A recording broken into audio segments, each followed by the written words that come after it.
scholar, I don't know these, but I think it's the beginning of the month, so I mean of the week.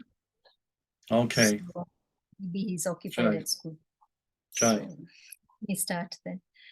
Om Jnanatimirandasya Jnananjana Chakshurumilitam Yena Tasmai Shri Guruve Namaha Shri Chaitanya Manobhishtam Stapitam Yena Bhutale Swayam Rupa Kadamayam Dadati Swapadantikam Vandeham Shri Gurum Shri Yuta Shri Gurum Vaishnavamscha Shri Rupam Sagrajatam Sahagana Raghunatham Vitam Tam Sajivam Sadvaitam Savadutam Parijana Sahitam Krishna Chaitanya Devam Shri Radha Krishna Padan Sahagana Lalita Shri Vishakha Vitamscha He Krishna Karuna Sindhu Dinabandhu Jagatpate Gopesha Gopika Kanta Radha Kanta Namaste Tapta Kanchana Gaurangi Radhe Vrindavaneshwari Rishabhanu Sute Devi Pranamami Hari Vanchakalpatarubhyascha Kripa Sindhu Patitanam Pavanebhyo Vaishnavebhyo Namo Namaha.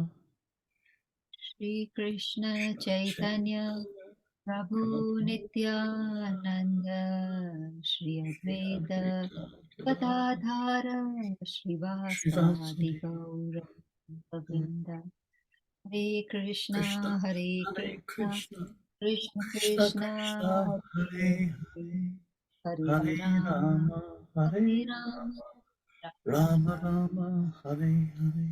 Jai. Hare Krishna Prabhuji, Dandavat Pranam. Please accept our humble obeisances from everybody who has joined this group and are about to join. Prabhuji, we are reading the Srimad Bhagavatam and we have come to the second canto, chapter 1, and the verse for today is verse 1. So, I think there is an invocation and then text 1. So, I hand over to you, Prabhuji. Jai, thank you very much. So it's interesting that after completing 19 chapters of the first canto of Srimad Bhagavatam, where we had so many speakers, so many scholars, so many wonderful, wonderful classes and insights and individual devotees' realizations of how they understand the particular verses that they were speaking on, and also the questions that were asked, which contributed greatly to the speaker's realizations. So after doing all of that, I don't know how many verses it was. I didn't dare to count up how many verses, how many days it took us. But here we are on chapter 1 of the second canto, and it's titled "The First Step in God Realization." So now we're on the first step. After the 19 chapters of the first canto, we've now qualified to lecture on the first step and to hear about the first step. So we're doing really well. So little drops of water wear away the stone. So it's a beautiful, wonderful invocation, which we all know, spoken by Narada Rishi Prabhu, Narada Rishi Maharaj, Narada Rishi Devarshi, and spoken to Dhruva Maharaj. Om Namo Bhagavate Vasudevaya. I think we can repeat this one. Om Namo Bhagavate Vasudevaya. Om Namo Bhagavate Vasudevaya. So I'll do the word for word. Om, O my Lord, Namaha. My respectful obeisances unto you. Bhagavate, unto the personality of Godhead. Vasudevaya, unto Lord Krishna, the son of Vasudeva. So it's interesting how Krishna he's always associated with his devotees. Always. He's always associated, his name always invokes the Supreme Personality of Godhead, regardless of whatever way we address him. His name always invokes, first of all, the name of the devotee. There's Radha Krishna, Lakshmi Narayan, Sita Ram. It's always the devotee is placed first.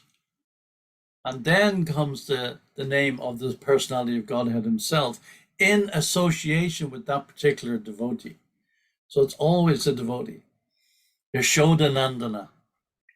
So it's always the devotee is always there in the foremost. See how important the devotee is. The devotee is extant. The devotee is the supreme person, in many, many cases, higher than the Supreme Lord himself. And the Lord himself, he pays his obeisances to his devotee. So the Prabhupada's purport to the invocation, Vasudevaya, means to Krishna, the son of Vasudeva. Since by chanting the name of Krishna, Vasudeva, one can achieve all the good results of charity, austerity, and penances. It is to be understood that by chanting of this mantra, Om Namo Bhagavate Vasudevaya, the author or speaker or any one of the readers of Srimad Bhagavatam is offering respectful obeisances unto the Supreme Lord Krishna, the reservoir of all pleasure. In the first canto of Srimad Bhagavatam, the principles of creation are described. And thus the first canto may be called creation.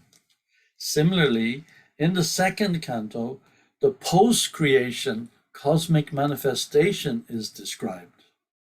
The different planetary systems are described in the second canto as different parts of the universal body of the Lord. For this reason, the second canto may be called the cosmic manifestation. There are 10 chapters in the second canto, and in these 10 chapters, the purpose of Srimad Bhagavatam and the different symptoms of this purpose are narrated. So I'll repeat that line again, because this is very important. We can go through things like that, and sometimes they don't register. But Prabhupada is emphasizing this very strongly here. This is a very, very strong point, and we can keep this in mind as we're going through this particular canto, all of the Bhagavatam, in fact. Prabhupada says, there are 10 chapters in the second canto, and in these 10 chapters, the purpose of Srimad Bhagavatam and the different symptoms of this purpose are narrated. In other words, they're spoken about. The interaction, the exchange between Shukadeva Goswami and Maharaj Pariksit. The first chapter describes the glories of chanting, and it hints at the process by which the neophyte devotees, who is he speaking of? The neophyte devotees. It hints at the process by which the neophyte devotees may perform meditation on the universal form of the Lord. In the first verse, Shukadeva Goswami replies to the questions of Maharaj Pariksit, who asked him about one's duties at the point of death. Maharaj Pariksit was glad to receive Shukadeva Goswami, and he was proud of being a descendant of Arjuna, the intimate friend of Krishna. Personally, he was very humble and meek, but he expressed his gladness that Lord Krishna was very kind to his grandfathers, the sons of Pandu, especially his own grandfather, Arjuna.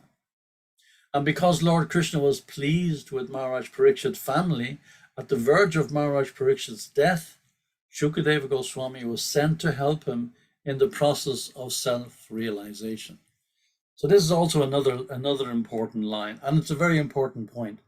And we hear about this throughout Srimad Bhagavatam, throughout Chaitanya Charitamrita, throughout all the Vedic scriptures. We hear that when one is desirous of actually seeking a way out of this material world, the whole cycle of samsara into which we have all fallen.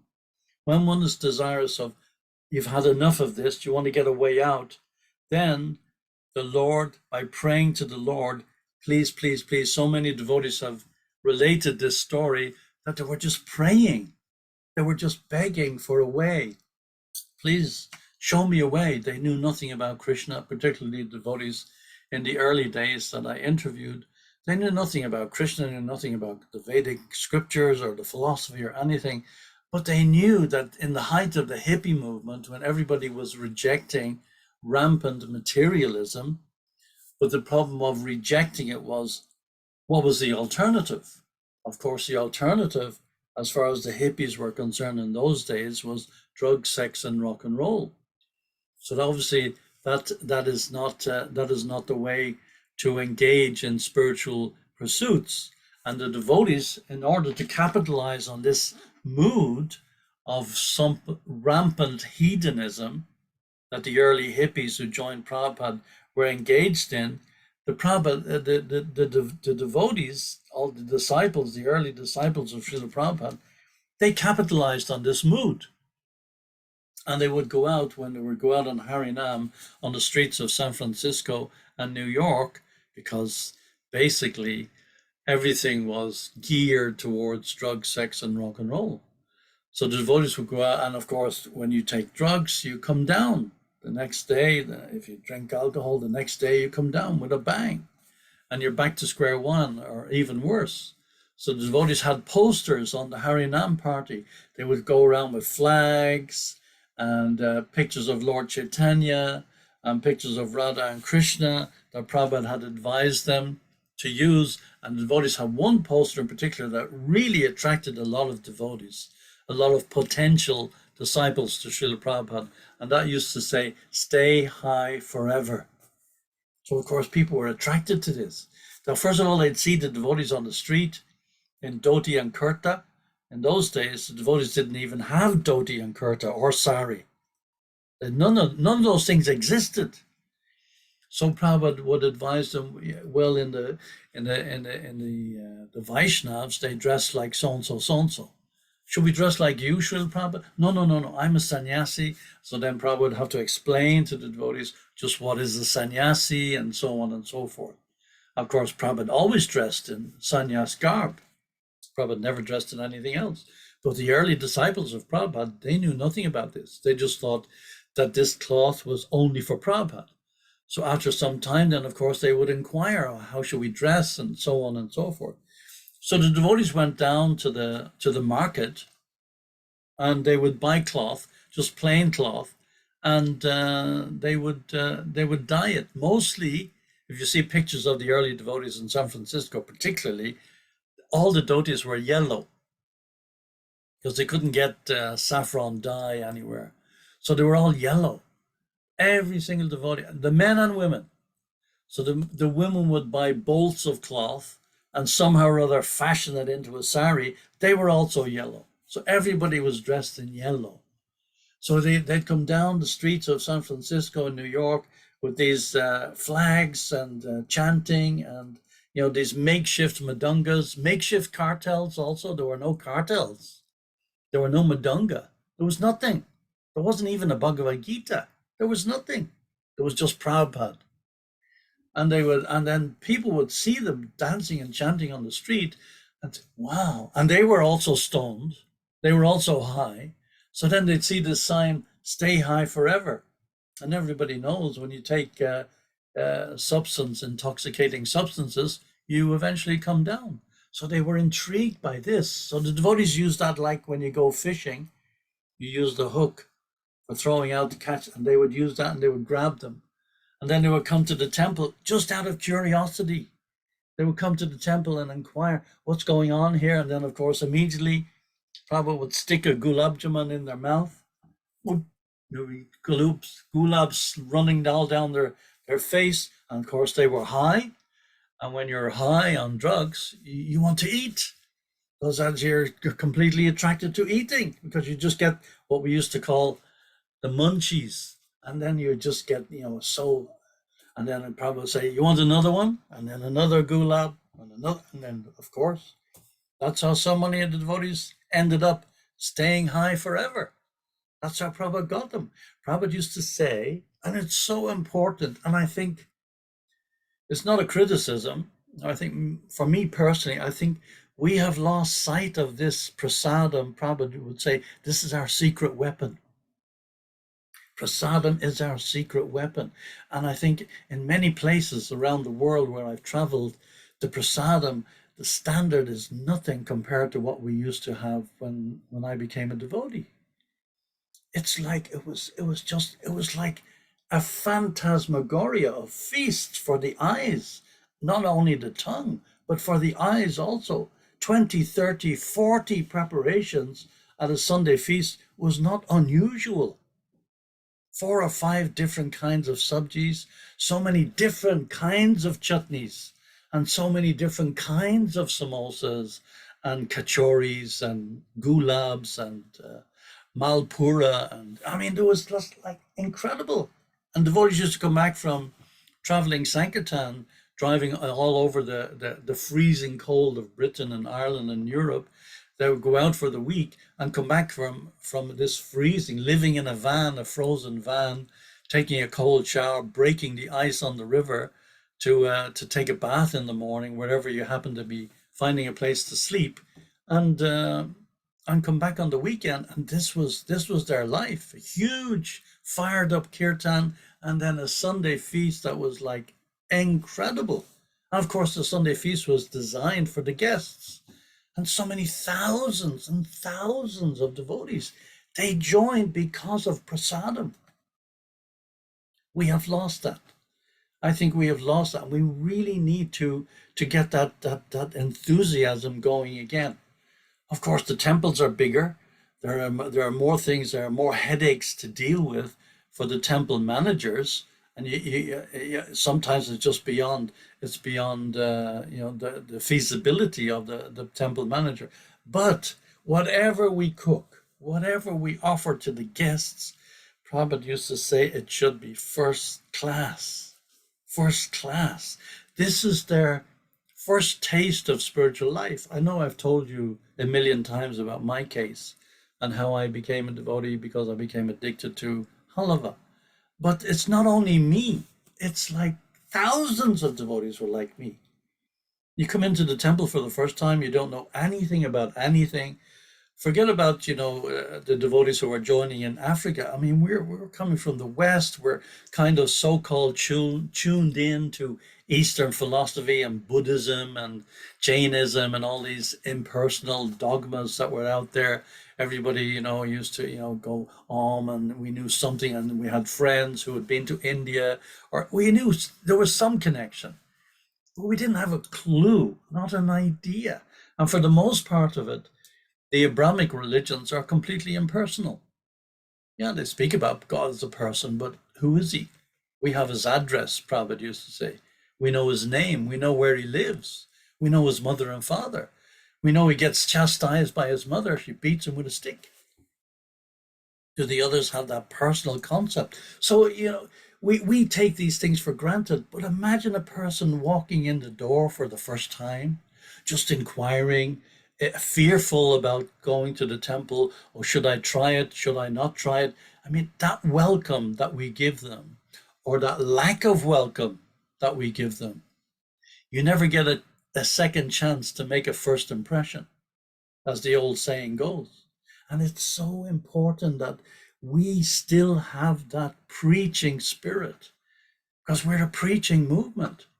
Yes, we need all these buildings, we need all these temples, we need all these great big projects that we have all over the world, but we cannot think for a second that the preaching endeavor becomes secondary to that. Never. Srila Bhaktisiddhanta Maharaj, he used to say, if necessary, sell the marble. Sell the marble in the temple.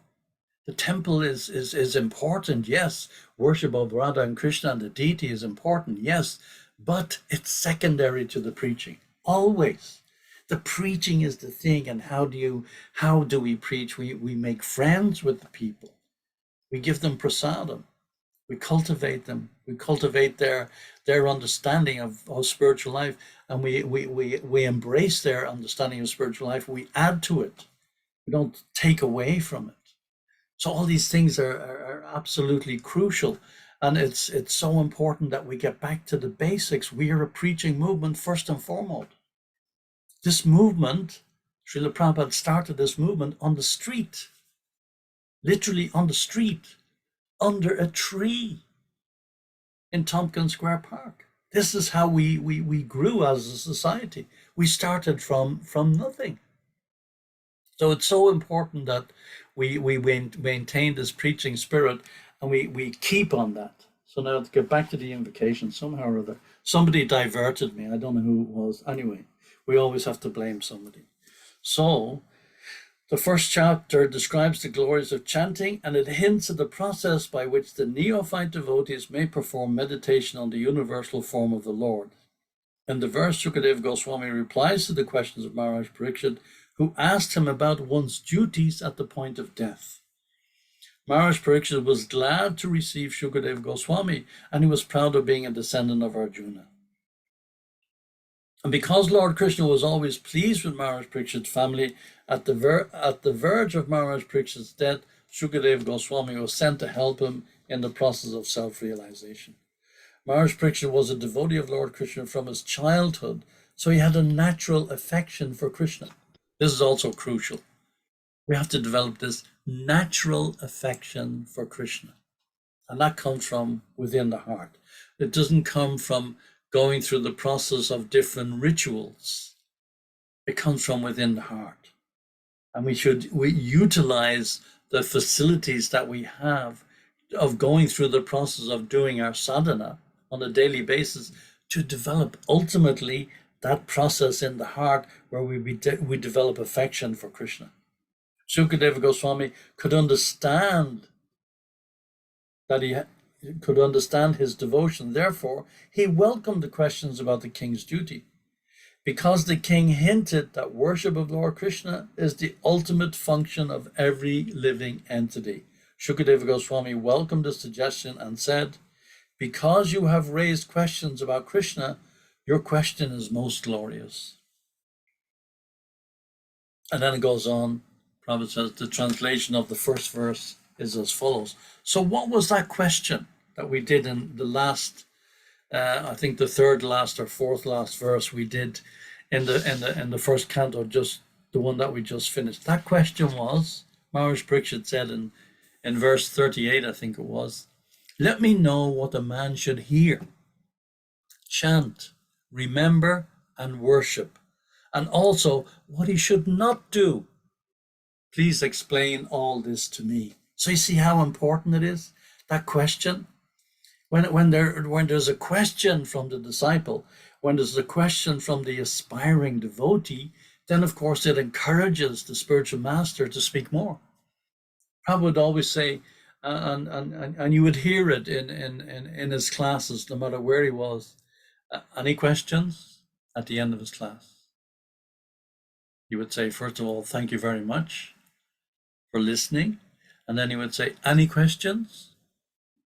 And if there was silence, Prabhupada would be like astonished. And on many occasions, in many classes, Prabhupada said, oh, you have understood everything? Everything is now understood? So there is no question? So that would put the devotees on the spot. Well, there has to be a question. And Prabhupada would say, no, there must be inquiry. When there is inquiry, then the reciprocation of knowledge is expanded on. And when the reciprocation of knowledge is expanded on, then of course, that churns that wonderful ocean of nectar. Bhakti Rasamrita Sindhu. So the nectar of devotion. And it's like, it's a question of consciousness. It's not a question of ritual.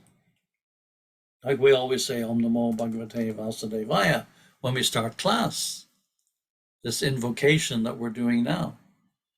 And we kind of rattle it off the top of our head, and we don't really think about what we're saying, but we do that with how many aspects of our sadhana Do we go through the motions in the day in Mangal Arti or Guru Puja or evening Arti or whatever?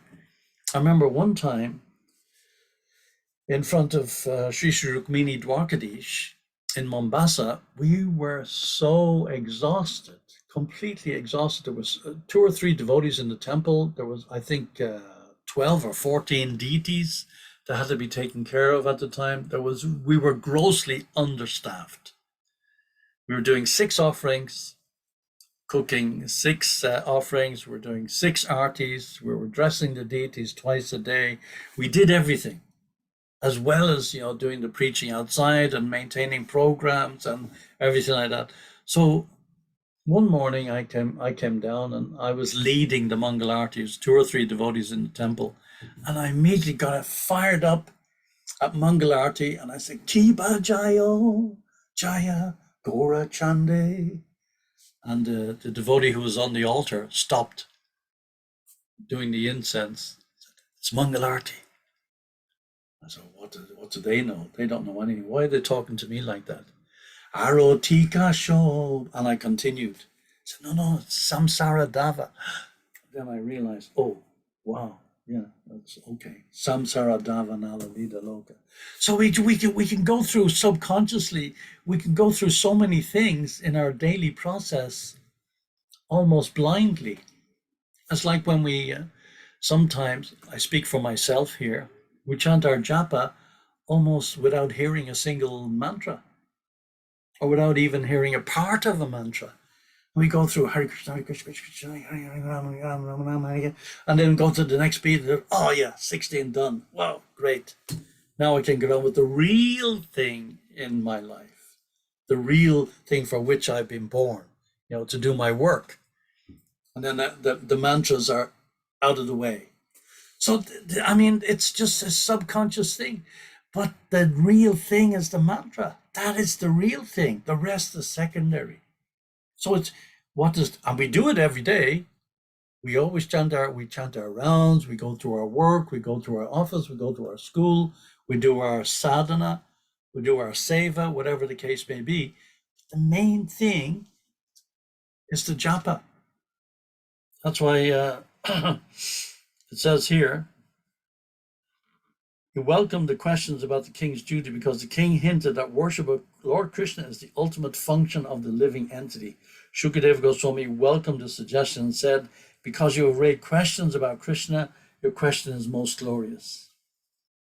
And the translation of the verse, and then we just gave the question, what should I hear? What should I chant? What should I remember? What should I worship? And what should I not do? In the 16th chapter of Bhagavad Gita, if you remember divine and demoniac natures, it's written there, they do not know what is to be done. They do not know what is not to be done. This is the definition of those in the mode of ignorance. So we don't want to be in that classification. We should know what is to be done. We should know what is not to be done. So the first verse, finally, Shisuka Uvacha Varyanishate Prashna Kritoloka Hitam Nripa Atmabet Samata Pumsam Shrutaya Dushuya Padaha. Translation. Sri Sukadeva Goswami said, my dear king, your question is glorious because it is very beneficial to all kinds of people. The answer to this question is the prime subject matter for hearing, and it is approved by all transcendentalists. So please let me read that verse again. Sri Sukadeva Goswami said, my dear king, your question is glorious because it is very beneficial for all kinds of people. The answer to this question is the prime subject matter for hearing, and it is approved by all transcendentalists. So you see, when we ask a question, when Prabhupada used to explain this at length, when we ask a question, it's fine. It's perfectly legitimate to ask a question that is pertaining to me individually as a person, that I have maybe something that needs to be cleared up, something from my understanding, something for my personal benefit. that is fully and totally endorsed by Shastra, by Guru, and by Sadhu, perfectly. But as Shukadeva Goswami is explaining here, when we ask a question that is not only for my benefit, but is also for the benefit of the whole of humanity, that is the perfect question. It doesn't mean that we shouldn't ask the other questions that pertain only to me. That's not what I'm saying. That's not what the scripture says. And certainly wasn't ever what Prabhupada said. Prabhupada guided his disciples individually and collectively. But the most beneficial question is that which is pertaining to benefit the entire world. Those are the questions. And this is what Maharaj Pariksit was doing here. He was ready at the point of death. Purport by His Divine Grace, A.C. Bhaktivedanta Swami Srila Prabhupada. Even the very question is so nice that it is the best subject matter for hearing. Simply by such questioning and hearing, one can achieve the highest perfectional stage of life. Because Lord Krishna is the original Supreme Person, any question about Him is original and perfect. Lord Sri Chaitanya Mahaprabhu said that the highest perfection of life is to achieve the transcendental loving service of Krishna. Because questions and answers about Krishna elevate one to that transcendental position, the questions of Maharaj Pariksit about Krishna philosophy are greatly glorified. Maharaj Pariksit wanted to absorb his mind completely in Krishna, and such absorption can be effected simply by hearing about the uncommon activities of Krishna. For instance, in Bhagavad Gita it is stated that simply by understanding the transcendental nature of Lord Krishna's appearance, disappearance, and activities, one can immediately return home back to Godhead and never come back to this miserable condition of material existence. It is very auspicious, therefore, to hear always about Krishna. So Maharaj Pariksit requested Shukadeva Goswami to narrate the activities of Krishna so that he could engage his mind in Krishna. The activities of Krishna are non-different from Krishna himself. As long as one is engaged in hearing such transcendental activities of Krishna, he remains aloof from the conditional life of material existence. The topics of Lord Krishna are so auspicious that they purify the speaker, the hearer, and the inquirer. They are compared to the Ganges waters which flow from the toe of Lord Krishna. Wherever the Ganges waters go, they purify the land and the person who bathes in them. Similarly, Krishna Katha, or the topics of Krishna, are so pure that wherever they are spoken, the place, the hearer, the inquirer, the speaker, and all concerned become purified. What a wonderful verse. What a wonderful introduction. And what a beautiful invocation. So now we don't have to lament for leaving the first canto behind. We can rejoice in the fact that we have a new canto that's going to bring us to the topmost platform of devotional service to the Supreme Lord. Omigyanatimirandasya Ganangana Shalakaya Chakshur Unmilitam Jaina Tasmai Shri Gurave Namaha. So here we have this wonderful, wonderful verse. And we already covered this, but I think this is worth quoting. It's a beautiful verse. We've already done it in the first canto, in the first chapter of the first canto, and it is 1:1:22. We think that we have met your goodness by the will of providence, just so that we may accept you as captain of the ship for those who desire to cross the difficult ocean of Kali, which deteriorates all the good qualities of a human being. Isn't that a beautiful verse? So that's Canto 1, Chapter 1, verse 22. And it's a fact. And who is the captain of the ship? The captain of the ship is Srila Prabhupada. Srila Prabhupada is our captain. And we think, this is us speaking now, we think that we have met your goodness by the will of providence. Even if we didn't meet Srila Prabhupada in person, Prabhupada said, I am there in my books. My instructions are there in my books. I'm never separated from you. There was a wonderful talk that Srila Prabhupada gave. Actually, it was in 1977. Unfortunately, the year Srila Prabhupada left our external vision, and it was one of the major talks Prabhupada gave. Prabhupada went only one time to encourage Srila Gaur Govinda Swami. Srila Prabhupada went to Bhuvaneshwar. Srila Gaur Govinda Swami was living in a hut, completely in the jungle. Of course, the temple in Bhuvaneshwar is no longer in the jungle. It's a very prominent mandir that so many thousands of people go to for darshan. Although it's so close to Jagannath Puri, it has become a very major temple. But at the time, there was nothing. Snakes, scorpions, mosquitoes, just complete jungle. And Srila Gaur Govinda Swami had taken first, second, and sannyas initiation from Srila Prabhupada all in the same day. In the same day, it was on the morning walk in Vrindavan, and Srila Gaur Govinda Swami was visiting Vrindavan. He wasn't Gaur Govinda Swami then. And he saw Srila Prabhupada on his morning walk with his disciples. And he kept a distance. And then the next morning he saw Prabhupada again, and he came a bit closer and then a bit closer. And the third morning he asked Srila Prabhupada, so who are you? And Srila said, I'm Bhaktivedanta Swami and blah, blah, blah. Prabhupada invited him to the temple. He asked some questions, he made some inquiries, and he was given first, second, and sannyas initiation just 10 minutes after walking in the door.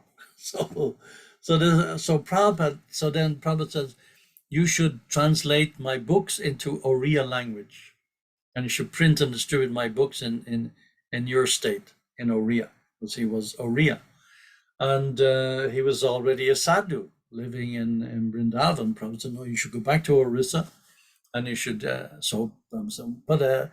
don't have any. Prabhupada said, well, you get some plot of land somewhere. So he eventually got this plot. He built a mud hut, and that was his bhajan kutir. So to encourage him, Prabhupada came to, I think it was January. Prabhupada left us in November. Prabhupada came in January. He was quite ill, but to encourage Srila Gaur Govinda Swami, and he stayed in the same hut, and he encouraged the devotees. And Prabhupada gave a wonderful talk about his association with his guru from when he met Srila Bhaktisiddhanta in 1922. He said, Prabhupada would say, I can quote it, I'll say from my practical life, and it's not with pride that I'm saying this. This is Prabhupada talking. This is not me. It's not with pride that I'm saying this. Actually, everyone knows that my Guru Maharaj, he had thousands of disciples. So out of the thousands of disciples, practically, I'm a little successful. We can say that. Now remember, this is 1977. Prabhupada was on top of the world. He had thousands of disciples all over the world. He'd opened 108 temples.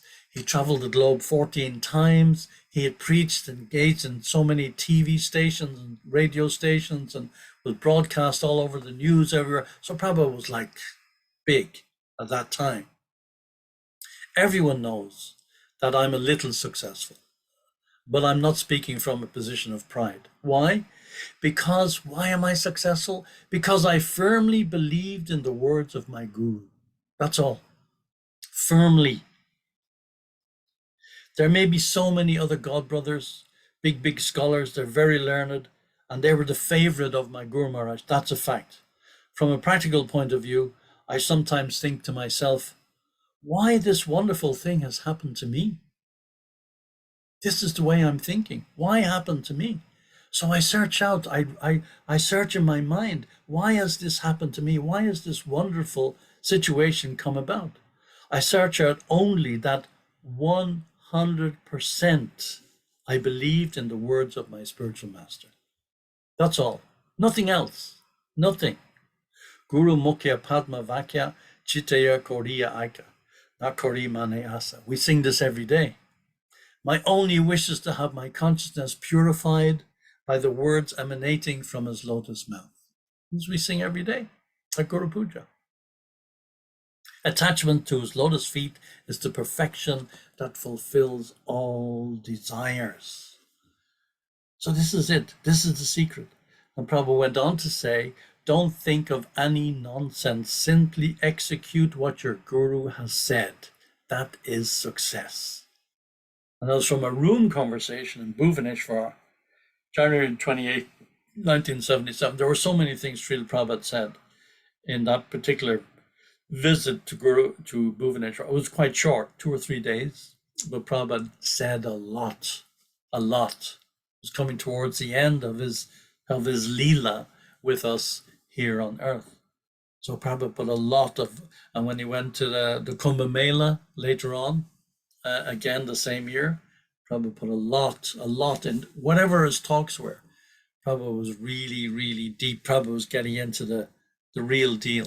But here we can see Prabhupada is attributing his success to the fact 100%. I simply followed the instructions and the words of my spiritual master, and I took them to heart.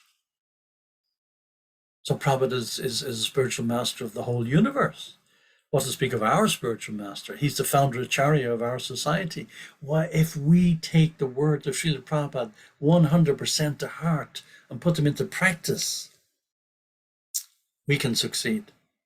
We don't flinch for a second from deviating or thinking that somebody else has better ideas, somebody else is better, somebody else has, embraced the understanding of tattva better than Prabhupada. No, it's not being centered that we're blind to the understanding or the feelings or the purports of other acharyas, even current. Not at all, but the Siddhanta, the whole conclusion of the purports of the purpose of the Srimad Bhagavatam is contained within the personality of Srila Prabhupada, and we shouldn't be water it down or deviate from it or think that it's secondary or it needs to be improved on or anything like that. Or we need to couch it in such a way that it's amenable or it's acceptable to the modern society, as we tend somewhere in some places around the world. We tend to be doing this. We tend to be gravitating towards that. We have to couch the philosophy in such a way that people will understand it or appreciate it in their point of view. No, we're not in. Prabhupada said we're not interested in vox populi. We're not interested in what the vast majority of the people are thinking. We're interested in what Krishna thinks. What is the Guru thinking? Prabhupada in a talk in Paris, this was in 1974. Prabhupada was on one of his visits to Paris. He installed Sri Sri Radha Paris Ishvara. In London, he installed Sri Sri Radha London Ishvara. So in Paris is Sri Sri Radha Paris Ishvara, who are there now being worshipped today, and they're the controllers of Paris. When Prabhupada was on a morning walk near the Champs-Élysées and Invalides and La Tour Eiffel and the Eiffel Tower and all those places, then Prabhupada came across Invalides. It's a district of Paris where the unknown soldier is buried. It's also the burial place of Napoleon. And on the inscription, I've been there many times. The inscription on the wall is Napoleon Bonaparte is buried here, and I am France. So Prabhupada says, oh, Napoleon is saying I am France, but France is still here, but Napoleon is not. So where's Napoleon? France is still here. We're walking into France. And on that same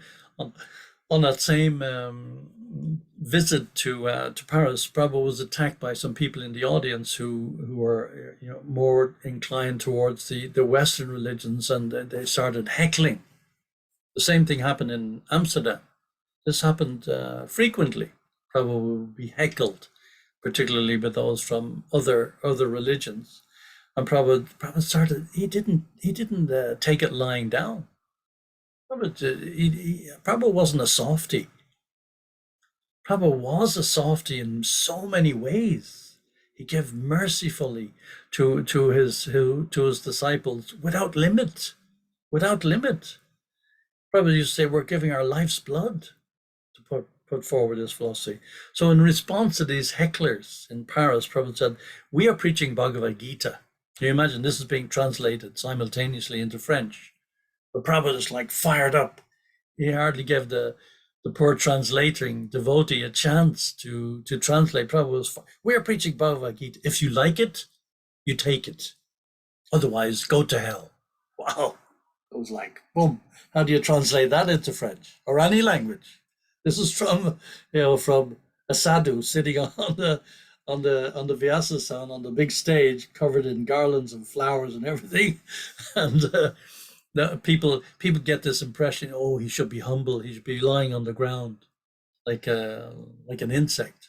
They have this weird idea. Like when Prabhupada was challenged in China, he went to Hong Kong. And Burijan Prabhu, he hired a suite in the most expensive hotel in Hong Kong. The whole floor, he hired it and invited all the reporters to come, Chinese reporters and international reporters from everywhere they came. And one of them again challenged Prabhupada, well, you're staying in this luxurious suite, but you're supposed to be a sadhu. They have this idea, sadhu, a monk, and should be living under a tree.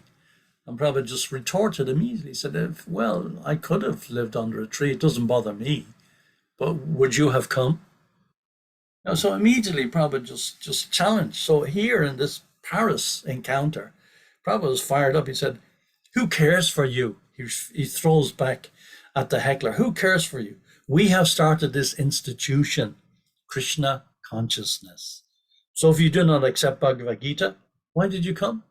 What are you doing here? Why are you coming to this hall? Why do you come here? Just go away. Who wants you? We're not hankering after you, Prabhupada said. If you go to hell, go there. Who objects? You want to go to hell? Go. Nobody objects. You want to go to hell? Go. But if you come here, then you must be Krishna conscious. Our society is Krishna consciousness. So why do you come here if you don't believe in Krishna? What are you coming for? Just go to hell. Don't come here. If you want to understand Krishna, then you come here. That is the first principle. The first principle. Therefore, in New York, somebody suggested I should make this international society for God consciousness. Prabhupada was saying this. That will be great havoc. That will be chaos. Prabhupada said this. God consciousness, chaos. Why? Because they'll bring rascals. Rascals will bring so many gods. So many gods. But we make it clear. Krishna consciousness. If you're interested in Krishna, then you come here. If you're interested in something else, go there. Prabhupada was fired up. Prabhupada didn't mince words. He was like a thunderbolt, but at the same time, simultaneously, and so many of his servants, his personal servants will tell you this, the same time he was as soft as a rose. But when it was needed, a thunderbolt. So why should we be ashamed? Why should we cower in the face of so much opposition or so much that may be there that is not thinking in terms of Krishna consciousness? It doesn't mean we have to force Krishna consciousness down people's throats, but we give. We give in all humility to the best of our ability. We distribute prasadam, nice prasadam. We chant. We engage the people and on all their senses to attract them towards Krishna. Krishna means all attractive. So this is what we do. This is our life and soul. This is our blood. This is the reason why we exist, for this very purpose. So it's like, it's so nice that we're on this wonderful, wonderful new canto. Shukadeva Goswami said, my dear king, your question is glorious because it is very beneficial to all kinds of people. The answer to this question is the prime subject matter for hearing, and it is approved by all transcendentalists. So this is us. Now we're into a new phase, a new era in our hearing and chanting, in our daily classes and our daily Zoom meetings, and it's glorious. It's wonderful. It's like we've mentioned so many times, when you bite the gulab, doesn't matter you bite the left or the right, it's all sweet. It's all sweet. It's all wonderful. It's all glorious. We just go for it. Embrace it. Imagine we've covered 19 chapters and we're now on the first verse of the next canto. And it is all wonderful. All. And all we have to do is Om Namo Bhagavate Vasudevaya. All glories to Srila Prabhupada. Thank you very much. If there are any questions, I had loads more to say, but as usual, I diverted in so many ways and completely lost the train of thought that I was going to speak on, and didn't even say half the things or a quarter of things I was actually prepared to lecture on. But anyway, you're by now you're all pretty much familiar with Vidura and his madness, so please bear with me and be tolerant and forgive and forget. So thank you very much. All glories to Srila Prabhupada. Haribol. Prabhuji, thank you so much for setting us on this platform, especially now that we have started Canto 2. We now feel we are in a good place after your session today, because I was still very attached to Canto 1. But now I'm looking for, after today, now I'm looking forward to this Canto 2. So thank you very much for that. Are there any questions or comments from the group? Everybody is really zonked. Too much ecstasy. Too much ecstasy, yes. Yes, too much ecstasy. I know the feeling.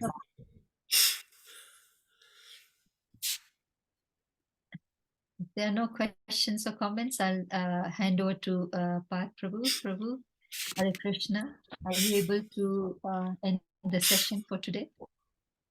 Hare Krishna. Hare Krishna. Yes, Prabhuji. Hare Krishna, Prabhuji. Dandavad Pranam, Prabhu.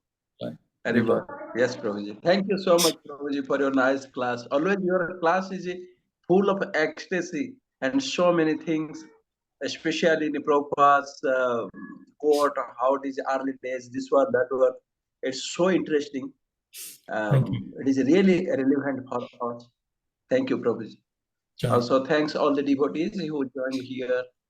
I request everyone, please unmute yourself and chant Hare Krishna mantra for glorification of His grace. Vidura Prabhuji, please join. Hare Krishna, Hare Krishna, Krishna Krishna, Hare Hare, Hare Rama, Hare Rama, Hare Hare. Vancha kalpatarurvasya kripa sindhubhya patitanam pavanebhyo Vaishnavyo namaha. Srila Prabhupada ki jai. His grace Prabhu ki jai. Hari Hari Bol, Hari Krishna. Jai Prabhuji. Hari Bol. Hari Bol. Good night. Thank you. Good night. Thank you very much for an excellent class today.